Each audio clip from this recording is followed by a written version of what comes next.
name is Binde Nancy and I make videos about living in France. Today I'm going to be talking about roughly how much it costs to come to France as a self-funded student. There are three categories and it's these categories that will determine how much you would need. The first are those who get admissions into programs where they will pay 250 euros per year.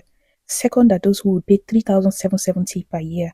And the third are those who pay 5,000 euros and above. If your tuition fee is 250 euros, in most cases you don't have to pay before arrival. If your tuition is 3,770, you might also not need to pay before arrival.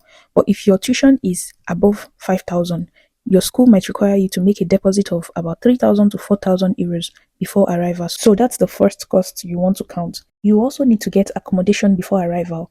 And depending on the site you book from and on your city, you need to budget 300 to 500 euros for your accommodation deposit. You also need to budget about 100 to 150 euros for your visa processing. Also, depending on the airline you choose to use, you need to budget about 500 to 1,000 euros for your flight, your one-way ticket to France. You will also need to show proof of funds of about 8,000 to 9,000 euros. But the good thing is that for the proof of funds, a relative can stand in as your guarantor or your parents, anyone can stand in for you. So that's not necessarily an amount that you need to have by yourself.